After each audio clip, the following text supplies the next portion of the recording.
In the wild, where predators and prey are never meant to cross roles, there is a story that shattered every rule. An aging lioness, stripped of her pride, her strength, and her cubs, made a decision no one could have predicted. It was a decision that brought no reward, no survival, only a final sacrifice, powerful enough to change another life forever. And this story isn't really about animals. It's about love, about loss, and about what it truly means to be a mother. The strangest part wasn't the screaming. It was what came after, when the land went so still you could hear your own heartbeat, and even the wind seemed afraid to move. Morning crawled over the Laikipia Plateau like a slow, pale apology. The night sandstorm had scoured the world clean, shaving the tops of grasses, filling hoofprints, burying old scents under a fresh, gritty skin. What remained was a silence that didn't feel peaceful. It felt watchful, the kind of hush that settled only when something had happened, something the open country didn't want to admit out loud. Grace moved through it with the stubbornness of an animal that had survived too long to be surprised by pain. She was 18, ancient by the standards of her kind, and every step reminded her of it. Her hips caught, her knees complained. The joints in her shoulders burned as if the storm had poured sand inside her bones. Once, long ago, she had crossed miles before the sun cleared the horizon, leading other lionesses with the confidence of a queen. Now she walked alone, and she walked slowly, pausing when the ache surged, breathing through it the way she'd learned to breathe through hunger. There had been a time when silence meant safety. When she was young, the quiet of early morning was the canvas where her pride painted its hunts, the soft, disciplined hush of bodies moving together, the shared knowledge that every sound mattered. But this was a different silence. This was aftermath. Grace's nose lifted, drawing in air that still tasted faintly of dust and lightning. The storm had scrambled most trails, but not all of them. Some smells refused to be erased, blood for one, fear for another. Those scents clung low to the ground, stubborn as regret. She found the first clue near a dry acacia that leaned like an old man. A patch of sand was darker there, crusted and smeared. Not much, but enough. A single feather snapped at the quill, the flattened imprint of wings. Something had landed here recently and left in a hurry. Grace's ears turned, catching nothing but distance, a far-off dove, the soft rattle of a thorn bush. No hyenas whooped, no jackal yipped. Even the vultures, those tireless accountants of death, were not circling overhead the way they usually did after a night like that. That absence bothered her more than the blood. Her body wanted to turn back toward the rocks where she'd slept. Old instincts whispered the logic of survival. Conserve energy, avoid trouble. Let the young and strong fight for what they wanted. Grace had done her fighting. She had bled enough for a dozen lifetimes. Her pride had moved on without her months ago, leaving her to eat what she could and live as long as her joints allowed. In the hard arithmetic of the plateau, an old lioness was a fading number. And yet, she kept walking. It wasn't bravery, it wasn't hunger, it was something harder to name, something that rose in her chest like a stubborn ember refusing to die. A feeling she'd known once when she had cubs pressed against her belly, their small bodies warm and trusting. That same pull, quiet, insistent, tugged her forward now. The land itself seemed to hold its breath. Grace crested a shallow rise, and the morning light revealed a stretch of open ground that should have been busy with life. Instead, it looked disturbed, scraped raw.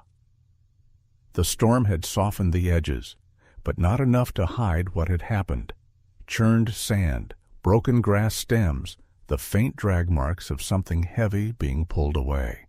Her eyes narrowed. Her mouth opened slightly as she tested the air again. Hyena. The smell was older than a few hours, but newer than a day, threaded through the dust like a dirty rope. Grace could picture it without seeing it, the pack's shape in the dark, the coordinated cruelty, the noise that always sounded like laughter and never was. She had heard that sound many times. She had chased them off more times than she could count. Not recently. Not with legs that belonged to an old woman. She took another step, and her stiff foreleg slipped in loose sand. Pain sparked up her shoulder. Grace grunted, steadying herself, and for a moment she stood completely still, letting the ache pass. She did not whine. She did not look around for help. No one came. No one ever came. A faint movement near the edge of the disturbed clearing caught her attention. At first, she thought it was a scrap of grass bending strangely. Then it shifted again, small, unsteady, low to the ground. Not a bird. Not a lizard. Something larger, something alive. Grace's muscles tensed out of habit. Old instincts rose, automatic as breathing. Approach cautiously. End suffering swiftly. Take what the land offers. A predator's mind had a set of rules older than memory. She moved forward, quiet despite her pain, one careful step at a time. The smell changed as she closed the distance. Beneath the hyena stink, beneath the dust, there was another scent, faint and sweet, in a way that stopped her cold. Milk. New life. Grace slowed further, her head lowering. In front of her, half sheltered by a narrow wedge of rock, lay the smallest striped body she had ever seen. A zebra foal, so young the lines on its coat still looked too clean, as if the world hadn't had time to smudge it yet. Its legs were folded wrong under it, trembling with effort. The sand caked around its nose and eyes, and it blinked without focus, as though it couldn't quite see. Grace stared, and something inside her shifted. An old door cracking open. This was prey. That truth sat heavy and unquestionable. Zebras belong to zebras. Lions belong to lions. The plateau ran on that order, and anything that broke it paid a price. The foal made a tiny sound then, not a scream, not even a proper call. More like a breath that turned into a plea. It lifted its head, wobbled, and angled its muzzle toward Grace as if drawn by warmth alone. It didn't flinch. It didn't try to run. It couldn't. Grace felt the urge to turn away, quick, sharp, self-protective. Whatever had killed the herd would not be far. Whatever watched this place might still be watching. But the foal crawled a few inches closer, and Grace saw it clearly now. The faint crust where an umbilical cord had dried, the frantic rise and fall of a belly too small for the world's cruelty. It smelled of fear and loneliness so pure it stung. Grace's throat tightened. Somewhere deep beneath bone and instinct, something old and broken in her recognized something even older. A child calling for a mother who would never answer. She took one more step, close enough that the foal's trembling breath warmed the fur on her foreleg. And in that same instant, from somewhere beyond the rocks, a sound drifted across the clearing, soft at first, then unmistakable. A low, distant whoop. Hyenas weren't gone. They were coming back. The sound came again, closer this time. A single hyena's call, low and testing, drifting through the rocks like a bad memory that refused to stay buried. Grace froze. Every muscle in her aging body tightened, not with the clean readiness of youth, but with a brittle determination born of experience. She did not look toward the sound. Looking gave things shape, and shape invited fear. Instead, she focused on the small, impossible body at her feet. The zebra foal trembled, unaware of the danger curling back toward it. Its eyes were open now, but unfocused, clouded with grit from the storm. It blinked slowly, as if the effort of seeing was more than it could manage. When it tried to stand, its legs buckled immediately, folding under it like wet reeds. Grace watched, heart thudding low in her chest. This was wrong. Every rule she had lived by told her so. This creature was not only prey, it was weak prey, the kind the savannah erased quickly and without ceremony. Mercy, in her world, was a clean kill. Anything else was indulgence, and indulgence got animals killed. Another whoop echoed, answered this time by a second voice farther off. They were circling. Grace's mind did what it had always done best. It measured time and distance. The hyenas would not rush in immediately. They never did.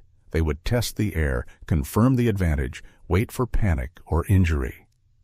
They were patient when patience paid. She could leave now. One turn of her body, one steady walk away, and the problem would solve itself. The foal would not last long. Grace would conserve her strength. She would live another day. The thought settled in her mind like a stone, and stayed there. Then the foal made another sound. It wasn't loud enough to carry far. It wasn't even a proper call. It was the sound of a throat trying to remember how to ask for help. The foal lifted its head again, nose dusted white, and bumped clumsily against Grace's leg. Warmth, solid ground, something that did not disappear. Grace inhaled sharply. She remembered another morning, long ago, when one of her cubs had wandered too close to the riverbank. She had been distracted, scanning for crocodiles, when the current surged unexpectedly. The cub had cried out once, just once, before the water took it. Grace had reached the bank seconds too late, roaring into the rushing water as if sound alone could pull life back.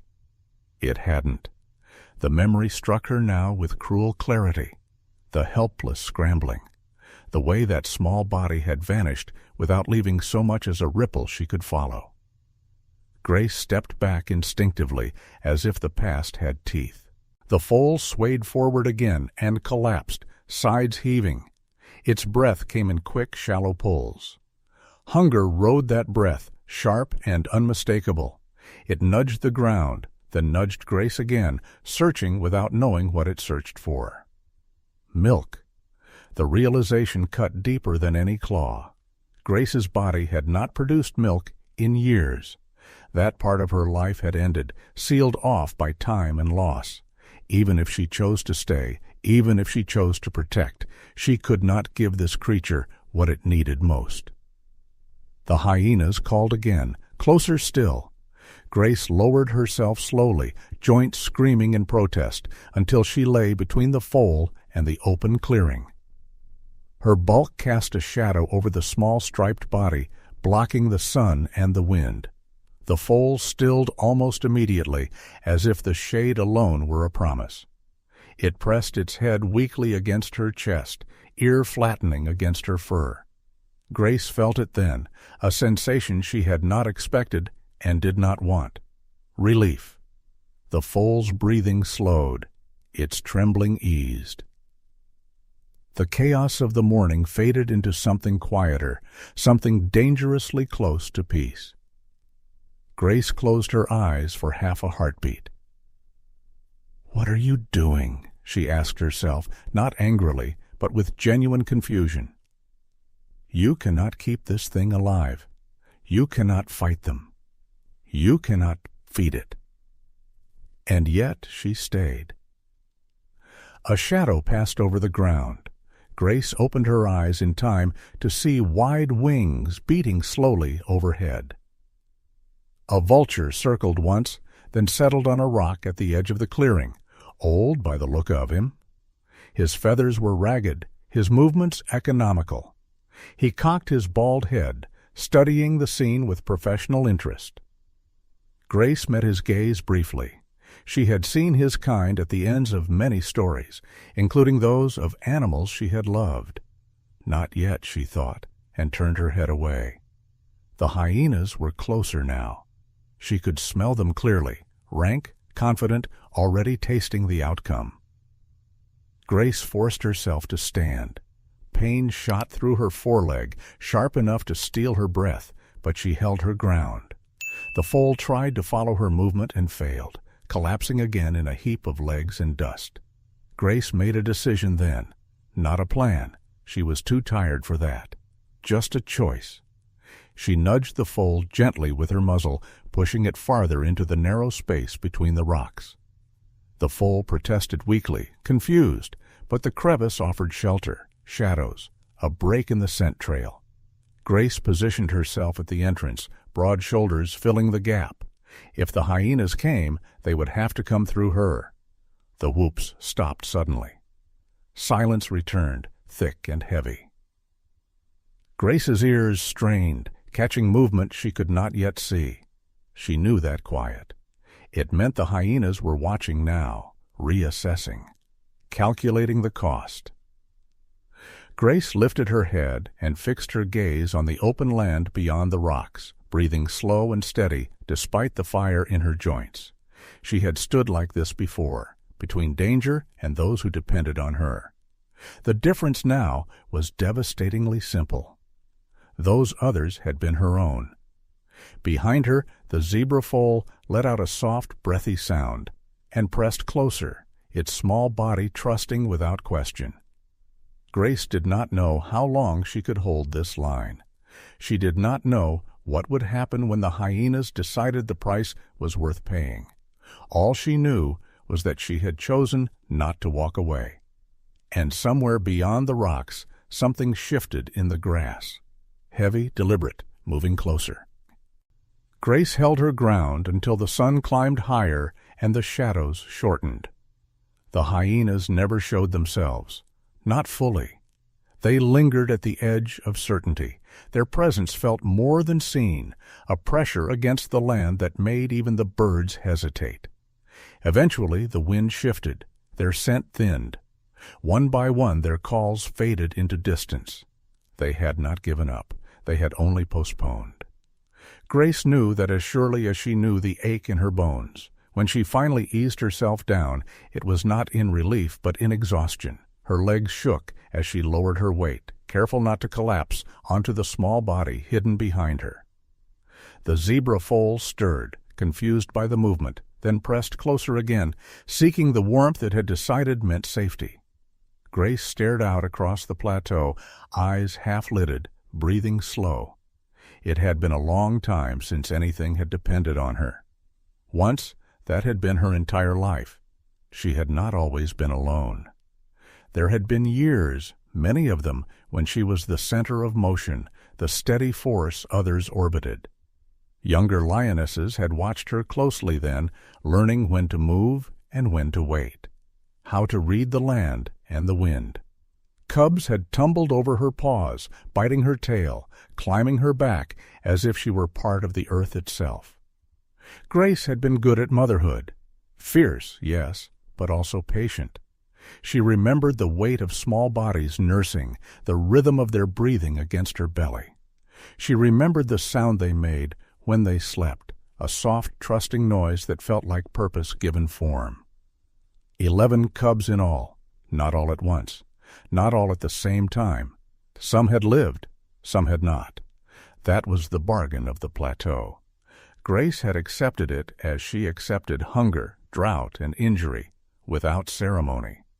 Death came for everyone eventually. The trick was surviving long enough to matter. She had survived.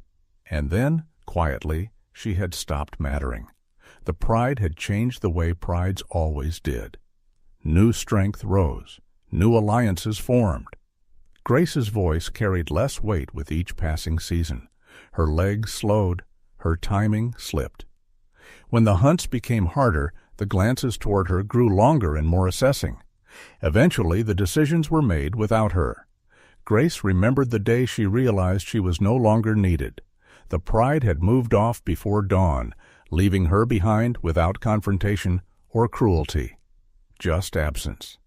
She had stood alone in the half-light, listening to the sound of many paws fade into one direction while hers remained planted in another.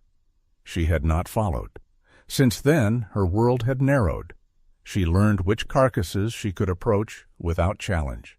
She learned how long she could walk before the pain became too much. She learned the geography of solitude.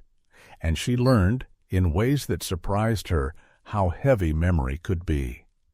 The foal shifted again, letting out a faint sound that broke the spiral of thought. Grace glanced back.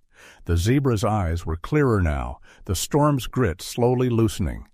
It studied her face as if committing it to memory, though it had no frame of reference for what it was seeing. Grace turned away quickly. This was not her child. She told herself that firmly, as if repetition could make it true. This creature would grow into something that ran from her kind, something her pride would one day hunt. Nothing about this made sense. Yet her body reacted as if sense were optional. The foal's breathing hitched, shallow and uneven. Grace felt it against her ribs, the desperate rhythm of hunger. Instinct rose again, not the clean violence of a hunt, but the deeper, older pull to shelter and soothe. She lay back down fully this time, angling her body so the foal could rest against her chest. It did so immediately, collapsing into the curve of her shoulder with a sigh so small it might have been imagined. Grace closed her eyes. For a moment, just one, she let herself pretend. She imagined the foal was one of hers, striped fur replaced by tawny gold, hooves replaced by clumsy paws. She imagined this was another beginning instead of an ending. The thought was dangerous. It burned too brightly, too fast. She opened her eyes again and stared at the sky. A vulture circled overhead, lower than before. The same old bird from earlier, Grace was sure of it. He rode the air with the lazy confidence of something that believed time was always on its side. When he passed directly above her, she felt his shadow brush her face. Not yet, she thought again, though the words carried less certainty now. The foal stirred, pushing its muzzle against her side, searching. Grace felt the nudge like a question she could not answer. She did not have what it wanted. She could not give it milk. She could not give it safety forever. All she had was this moment. Grace shifted, wincing as pain flared through her hip. The movement dislodged a memory she had kept buried for a year. Rushing water, slick stones, her cub's cry swallowed by the current. The fear rose sharp and sudden, tightening her chest. Water had taken her last child. She had sworn she would never go near it again. Grace forced the thought down, pressing her chin briefly to the foal's back as if grounding herself. This was not that. This was something else. She would deal with it when she had to. The land around them remained unnaturally quiet. No hyena calls, no alarm cries. That, too, unsettled her. Predators rarely retreated without reason. Grace lifted her head slowly, scanning the horizon. Far off, at the edge of sight, something moved, just a flicker of motion through the tall grass. Not the jerky pace of hyenas, not the glide of vultures. Something else. Grace's ears pricked forward, her muscles tightened, despite the pain. Whatever it was coming closer. Whatever had moved in the grass did not reveal itself. The shape dissolved back into stillness, leaving Grace with the uneasy certainty that she was no longer alone, and that she was no longer being ignored.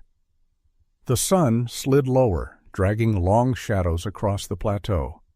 Heat gave way to a thin, cooling wind that carried dust and old smells. Evening always sharpened the world. Sounds traveled farther, scents grew more honest. And for animals who had survived as long as Grace had, night was never just night. It was a reckoning. Grace rose slowly, every joint protesting the decision. She did not know where she was going. She only knew she could not stay where she was. The clearing was too open, the rock crevice too shallow to hide a fragile life once darkness fully settled in. She nudged the zebra foal gently with her muzzle. The foal startled, then tried to stand again. Its legs shook violently, folding and unfolding without coordination. Panic flickered across its face, brief and sharp, before exhaustion won. It sank back into the sand, sides heaving. Grace exhaled through her nose, a low, steady breath, meant to calm, not command. She shifted her body, lowering herself so the foal could lean against her again. It did so immediately, trusting without hesitation. That trust cut deeper than hunger. Grace looked around, calculating what little shelter the land offered. 50 yards to the east stood a cluster of boulders piled like careless giants, their bases hollowed by years of wind and rain. It wasn't much, but it was something: shade, stone, a break in scent. She began to move toward it, step by deliberate step, stopping often to rest. Each pause sent pain flaring up her leg, a reminder of everything she no longer was. The foal dragged itself along behind her in short, awkward bursts, collapsing every few feet. Twice Grace had to turn back and block it from wandering the wrong direction. The second time she used her head, guiding its small body forward, her muzzle brushing its shoulder with unexpected gentleness. By the time they reached the rocks, the sky had begun to bruise purple and gray. Grace positioned herself at the narrowest entrance and lowered herself carefully, tucking her body around the foal. The stone still held warmth from the day. The foal sighed as it settled against her, the sound thin but unmistakably relieved. Night came quickly after that. The plateau transformed as it always did, familiar shapes turning strange, distances collapsing into shadow. Somewhere far off, an owl called. Closer, insects began their relentless chorus. Grace kept her eyes open, ears turning constantly, cataloging every sound. She felt the foal's breathing slow, then deepen. Sleep claimed it quickly, the kind of heavy, unguarded sleep only the very young allowed themselves. Grace envied it. A shape drifted down from the darkening sky and landed on a rock not far from the shelter. The old vulture folded his wings with care, settling in like a patient man taking a seat. Grace recognized him now without doubt. He had been there since morning, and he had no intention of leaving. She met his gaze across the distance. His eyes were pale, intelligent, unafraid. He had watched countless nights like this end the same way. Hunger had taught him patience. Not tonight, Grace thought, though she did not bare her teeth. The hours stretched, the temperature dropped, pain seeped back into Grace's bones as her muscles stiffened.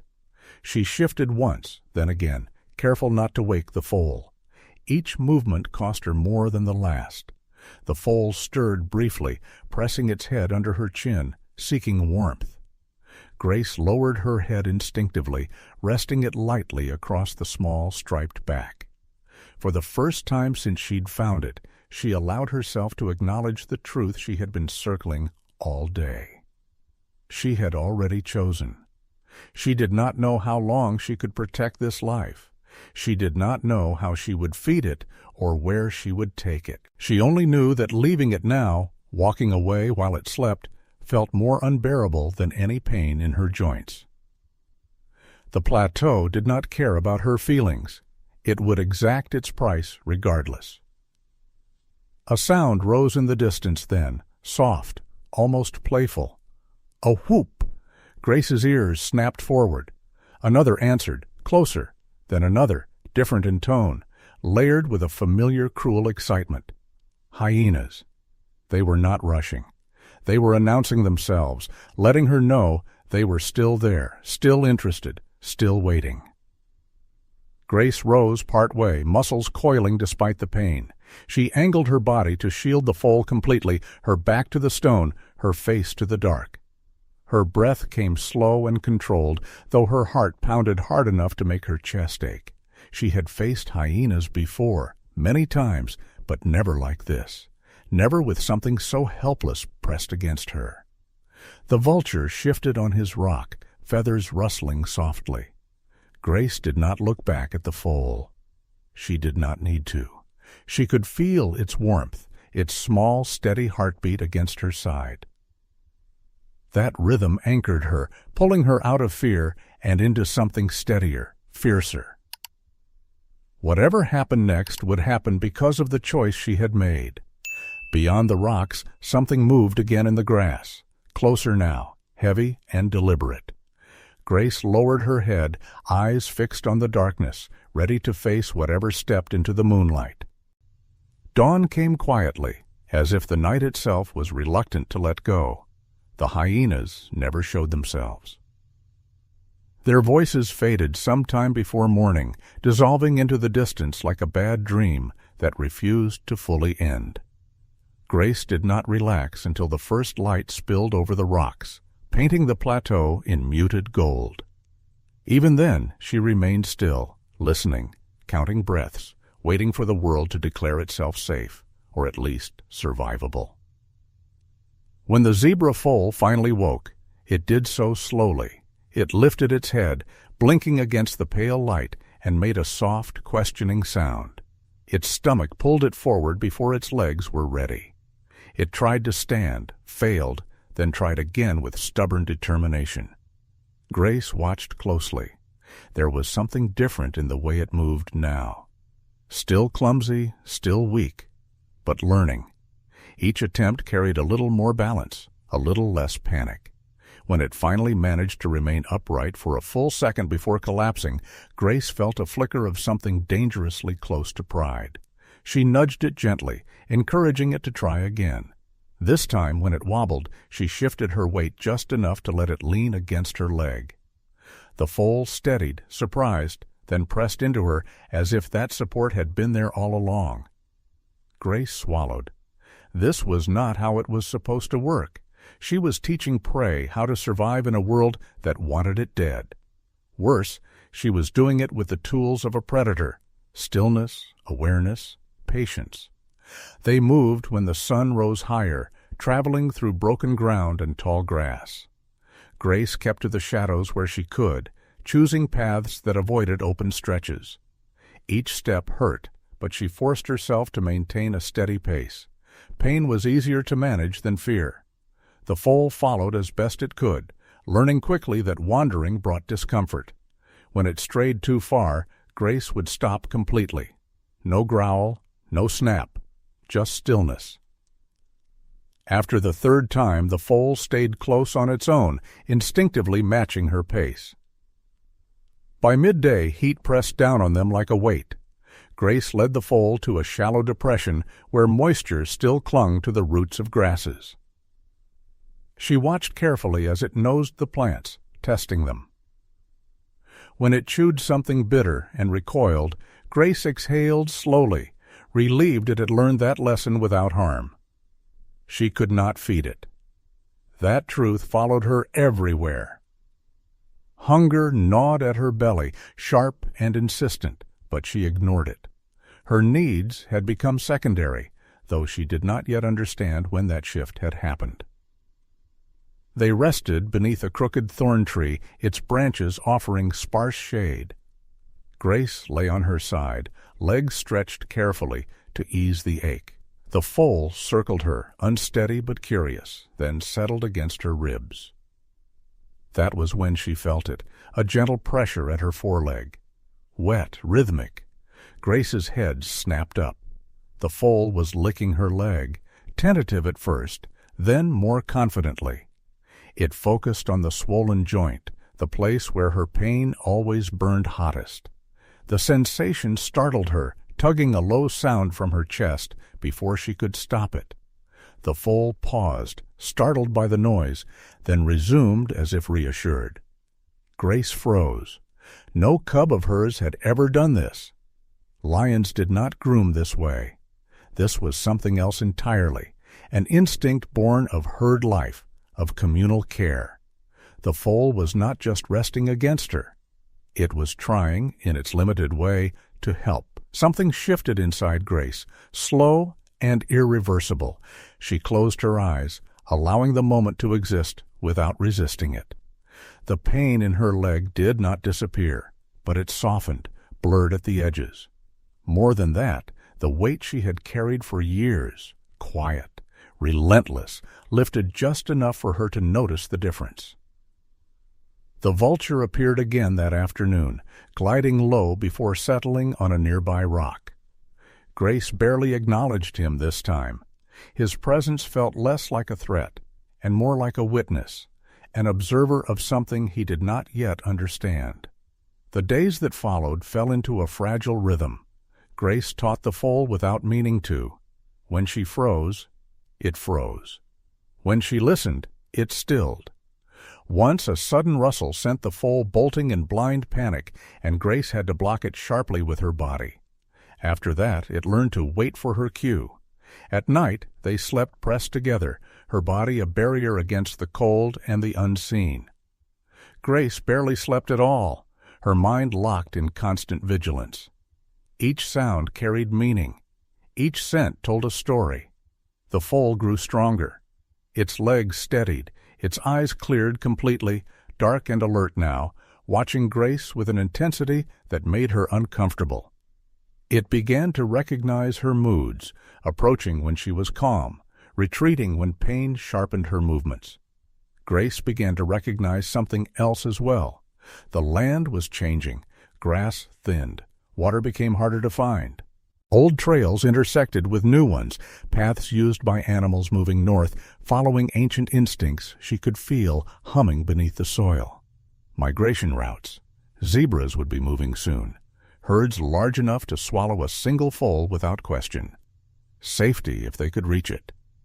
Grace's chest tightened. She did not know how to get the foal there. She did not know how much time she had before the hyenas returned in earnest, or before something worse found them. That evening, as the sun dipped low and painted the world red, Grace caught a scent that made her blood run cold. Not hyena. Oil. Metal. Human. She lifted her head sharply, scanning the horizon. Far off, just beyond a low rise, a sound carried on the wind. An engine, distant but unmistakable. Grace stood, muscles tightening despite the pain. The foal pressed against her leg, sensing the change. The world had noticed them, and it was coming closer. Grace moved before the sound fully reached her ears. The engine's distant growl was faint, almost lost beneath the wind, but she recognized it instantly.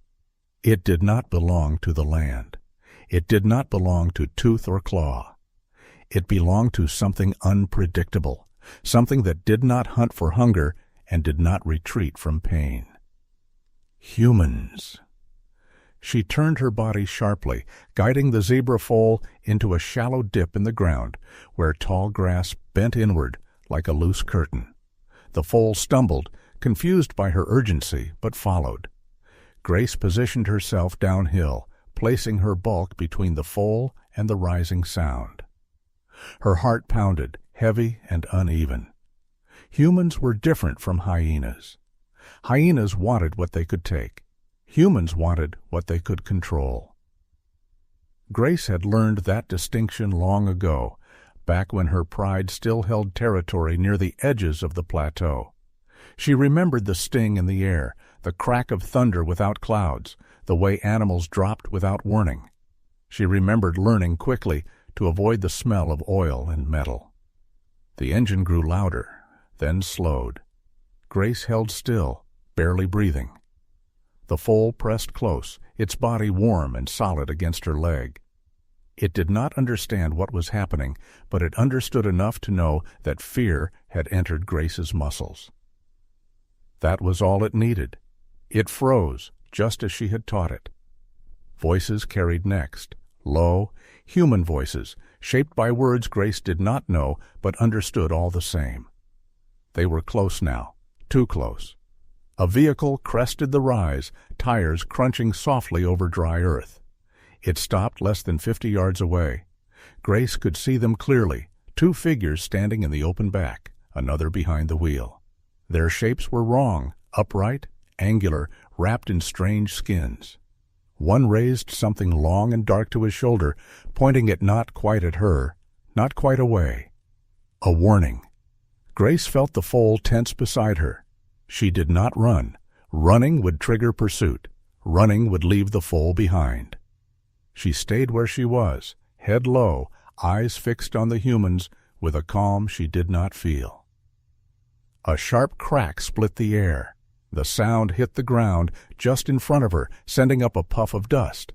The foal flinched violently, nearly bolting before Grace stepped sideways, blocking it with her body. Another crack, closer this time. Grace growled, a deep, involuntary sound, that rolled up from her chest. It was not a threat. It was a plea, a warning, a refusal. The humans shouted to one another. One gestured sharply in her direction. Another pointed, past her, at the foal. Grace's muscles coiled, pain screaming through her leg as she shifted her weight. She could fight hyenas. She could outmaneuver them, intimidate them, bleed for them if she had to. She could not fight this. The foal made a small, frightened sound, ears flicking wildly as it tried to make sense of the chaos. Grace lowered her head, pressing her muzzle briefly against its neck, grounding it the only way she knew how. Stay. The word was not spoken, but the foal understood. A third crack echoed, this one sharper, closer to her shoulder. Grace felt heat graze her fur, followed by the acrid scent of burned air. She did not know how much longer the humans would hesitate. She did not know if they would hesitate at all. And then, movement, not from the humans, from behind. Grace smelled them before she saw them. The rank, familiar stench slid into the clearing like a promise kept too long. Hyenas. Two of them emerged from the grass on the opposite side, flanking wide, eyes bright with opportunity. They had waited for this. They had followed quietly, letting other dangers push Grace where they wanted her. Trapped. The humans noticed the movement almost immediately. Their voices rose, surprised, urgent. One of them swung his weapon toward the hyenas instead of Grace. The plateau held its breath. For a split second, everything balanced on the edge of disaster. Predator, prey, human, all locked in a moment too tight to release cleanly. Grace made her choice. She lunged, not at the humans, not at the hyenas, but toward the far edge of the grass, where the land sloped down toward a narrow ravine. Pain exploded through her leg, blinding and sharp, but momentum carried her forward. The foal scrambled after her, legs pumping wildly, terror lending it speed it should not yet have had. A gunshot rang out behind them. Another followed, then shouting, angry now, confused. The hyenas yelped, scattering briefly before regrouping. Grace did not look back. They ran until the ground dropped suddenly beneath them, and the ravine opened up like a wound. Grace slid down the slope, barely managing to keep her footing. The foal tumbled after her, landing hard but upright. At the bottom, the air changed, cooler, damp. Water. Grace froze. A narrow stream cut across the ravine, swollen from recent storms. It was not wide, but it moved fast, its surface broken and restless. The sound of it filled the space, loud and insistent. Her chest tightened violently, water. Behind them, the sounds of pursuit returned, hyena paws scrambling, human voices shouting from above. Grace stood at the edge of the stream, heart hammering, the foal pressed against her side. This was the place she had sworn never to return to. And now, with danger closing in from every direction, the only path forward lay straight through the thing she feared most. The stream did not roar, but its voice was relentless. It rushed over stones slick with algae and sand, carrying the sharp smell of rain-soaked earth. To the zebra foal, it was just another strange sound in a world full of them. To Grace, it was memory made real, cold, merciless, and waiting. Her paws stopped at the edge. The foal nudged her leg, confused by the sudden stillness. Behind them, the ravine echoed with movement. Hyena claws scraped rock. Their breath came fast now, excited. Above, somewhere beyond the slope, human voices still carried, sharper and more urgent. There was no hiding here. Grace stared at the water, chest tight, breath shallow. For a split second, the present fractured, and she was no longer standing in a ravine with a zebra foal pressed against her side. She was standing at a riverbank a year ago, muscles younger then, heart just as foolish. She could hear her cub's cry again, short, surprised, before the current stole it away. She had been strong then. It hadn't mattered. The foal stepped closer to the water, sniffing, unaware of the history pulsing beneath Grace's skin. The current lapped at its small hooves, startling it back with a sharp snort. Grace's body reacted before her thoughts caught up. She blocked the foal instinctively, placing herself between it and the stream, her muscles taut with an old instinctive refusal. Not again. A hyena laughed behind them, loud now, confident. Grace did not turn. She did not need to see them to know how close they were. Her world had narrowed to three things: the water in front of her, the foal beside her, and the certainty that this moment would decide everything. Grace lowered her head and breathed. What had she been protecting all this time? The foal's life or her own fear? The answer came quietly, without drama. She stepped forward. The water surged around her forepaws, shockingly cold. Pain flared instantly in her injured leg as the current pressed against it, testing her balance. Grace hissed through her teeth, but did not retreat. The foal hesitated behind her, frightened now, ears pinned back. Grace turned her head and nudged it firmly. Not back, but forward. Go! The foal balked, shaking its head, pressing into her instead. Its small body trembled, and Grace felt that tremor echo through her own chest. She could not explain. She could not promise safety. All she could do was act. Grace stepped deeper into the stream, water climbing her legs, pulling insistently. Her footing slipped once, then steadied as she spread her weight carefully. Every nerve screamed at her to stop, to turn back, to save herself the pain she already knew too well. She ignored it. The foal took one step, then another, hooves skidding wildly. Grace moved back toward it, bracing herself, using her body as a barrier against the strongest part of the current. She angled her shoulders so the water broke against her instead of the smaller body behind her. A hyena lunged from the bank. Grace spun, snarling, snapping her jaws just inches from its face. The hyena recoiled with a yelp, but another took its place immediately. Grace knew then, clearly, calmly, that she would not make it across. The thought did not panic her. It settled over her like a truth long delayed. She turned back to the foal. The current tugged at her legs, harder now, and pain shot up her side as her injured limb struggled to hold. Grace lowered her head, grasped the foal gently by the scruff of its neck, and lifted. The foal stilled instantly, trusting the grip the way lion cubs did, the way children trusted arms that had never dropped them before. Grace took one more step forward, then another, forcing herself deeper into the stream until the water surged against her chest. The world tilted dangerously. Stones shifted beneath her paws. With a final desperate push, she lunged toward the opposite bank and released the foal. It landed hard but upright, scrambling instinctively out of the water. It turned immediately, searching for her.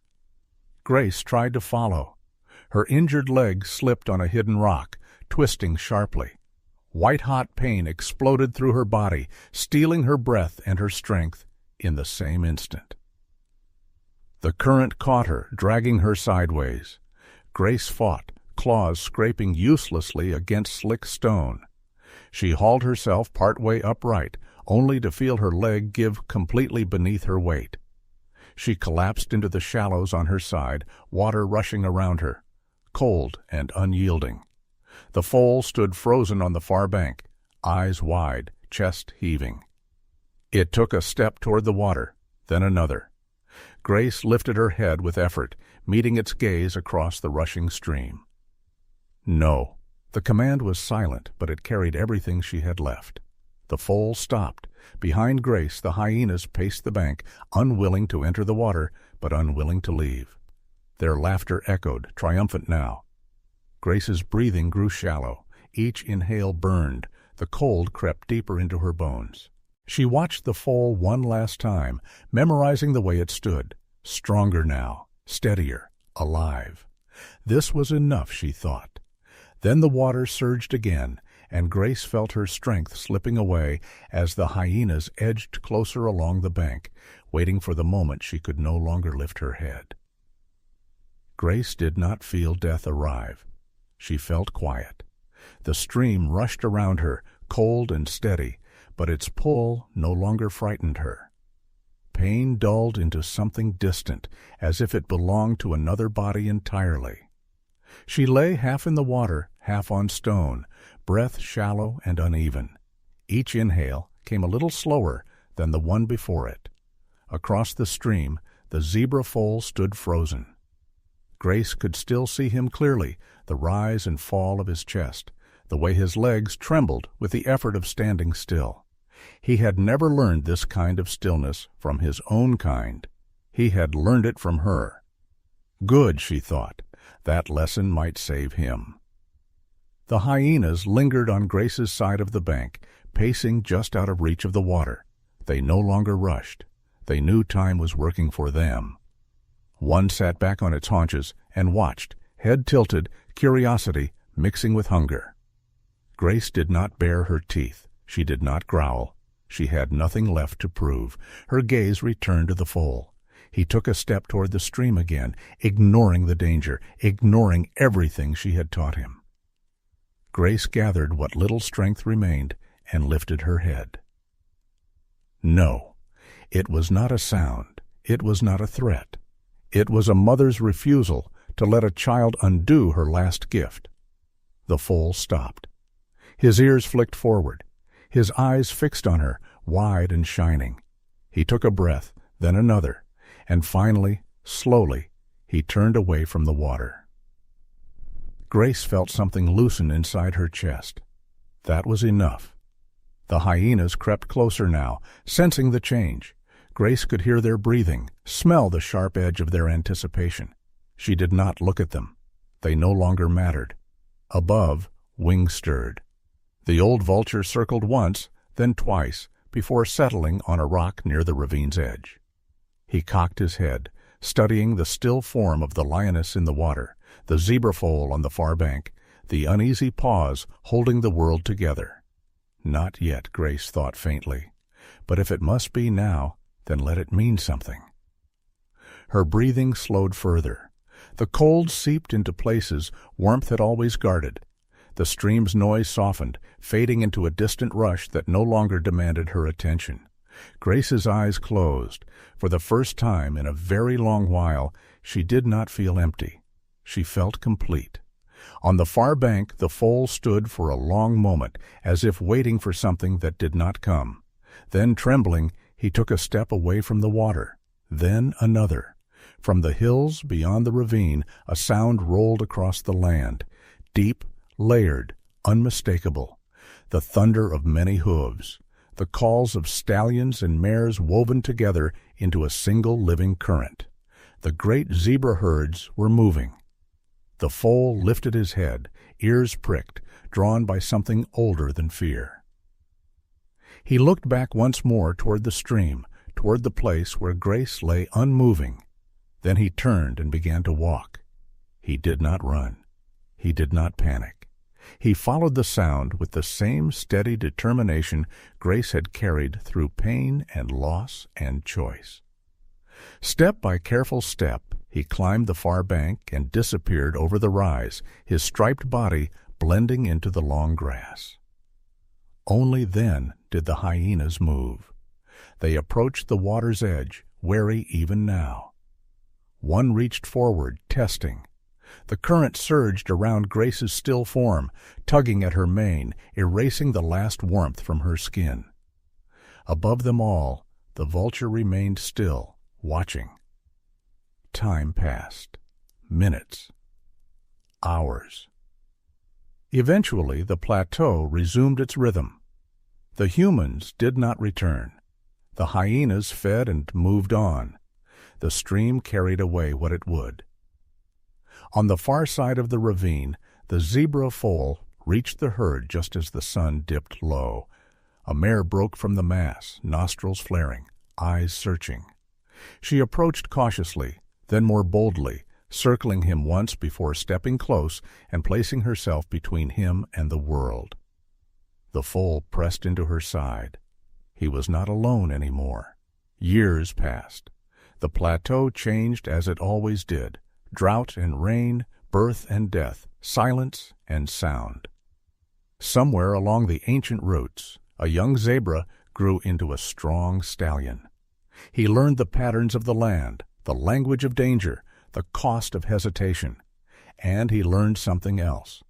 When the herd moved, he lingered at the edges. When predators watched, he positioned himself between threat and vulnerability. When the young stumbled near water, he stood firm, steady, unyielding. No one taught him these things. He carried them. Sometimes, on quiet mornings when mist rose from shallow streams and the air held the hush of memory, birds circled lower than usual near a narrow ravine. Old bones rested there, half hidden by stone and water, claimed slowly by the earth. Those who passed did not know the story. But the land remembered. And somewhere deep within the moving lines of black and white, the echo of an old lioness's choice lived on. Proof that even in a world ruled by hunger and fear, love could cross any boundary and leave behind something stronger than survival. It could leave a legacy. And if you listened closely, on certain mornings you might swear the wind carried a sound. Not a roar, not a cry, but a quiet promise that love, once given freely, never truly disappears. Before you go, take a quiet moment with this story. An old lioness chose to love when instinct told her not to. She chose to protect when the world offered no reward. And in the end, she gave everything so another life could go on. What do you think that was? Was it instinct? Was it love? Or was it something deeper? Something that connects all living beings? If this story touched you, even just a little, I'd love to hear your thoughts. You don't have to write much. A few words, or even a single heart in the comments, is enough. And if you'd like to hear more stories like this, stories about love, sacrifice, and the quiet moments in nature that change everything, please consider subscribing to the channel. New stories are waiting, and the next one might stay with you even longer. Thank you for listening.